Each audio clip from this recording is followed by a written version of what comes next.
These numbers just keep changing, as you know, and what we've just confirmed from the White House is that the new total rate against China is now 145% tariff so far this term. That's added to anything that was in place before President Trump took office. That's not a new escalation, but it's written out in the executive order that it was a 125% so-called reciprocal rate. You've got to add that to the 20% fentanyl rate. A White House official confirming to me that 145% is now actually the accurate new rate on Chinese goods. So it is one thing that could be pulling these markets down, plus the recognition of all the tariffs that still remain even throughout this 90-day pause. You can see them here, the biggest being that rate against China, which the White House says now should hold at 145%, and the retaliation of at least 84% from China on most U.S. goods. Then there are also the sectoral tariffs still in place. Those are on metals and cars. There's the Canada and Mexico tariffs on everything that doesn't comply with the USMCA, which is substantial. And there's that 10% tariff on pretty much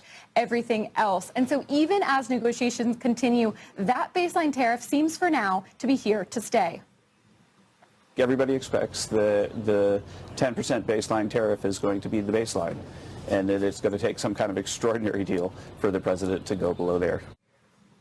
Now, we know this is not an end to the tariff threats either. The president regularly promises us that more tariffs are coming soon, he says, on copper, lumber, pharmaceuticals, and semiconductors. There's also a 25% tariff on countries that buy Venezuelan oil, which has been signed into law and so could theoretically take effect at any time. And guys, also, of course, there's that 90 days of uncertainty left as the administration negotiates with other countries. And estimates vary here, but the average effective tariff rate after yesterday is still around 20 to 25%, maybe higher now that we know about the 145% rate. So it's pretty much in line where it was before the pause. There's reason for optimism, you could argue, because the president has now shown that he's open to striking deals. But when it comes to the actual tariffs being paid, we are pretty much where we were 24 hours ago. Guys?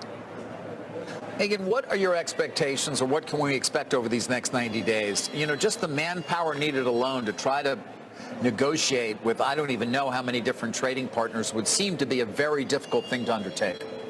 Absolutely. That's why we're hearing from the White House so far today that they are prioritizing these countries. They have to figure out how they're going to prioritize. Before all of this happened, so before the past week, they had previously been saying they might do that based on trade deficits, start with the countries with the biggest trade deficits and then move on from there. The trade representative, when he testified on Capitol Hill this week, was pretty clear that, of course, they have to make some decisions like that, and that these aren't going to be formal trade deals as known by law, meaning that they're not going to involve Congress. That's a much bigger deal. That's something that a lot of lawyers are involved. They have to go back and forth and have consultations with Congress.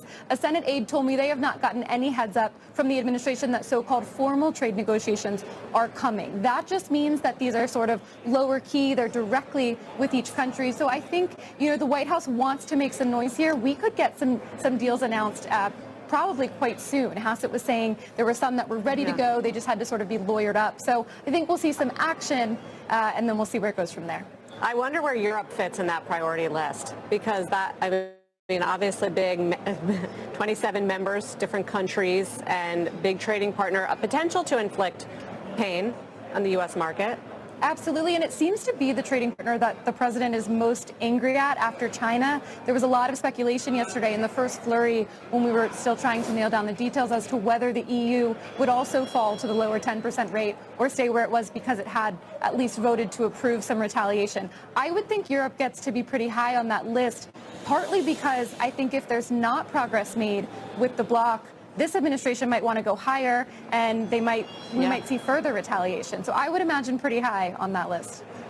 Yeah, well, I mean, and they have money. Like, they can buy more American gas. They can help, and they can close some of their trading barriers, like tariffs. Thank you, Megan. We'll come back to you as soon as you learn more. Megan Cassell in Washington.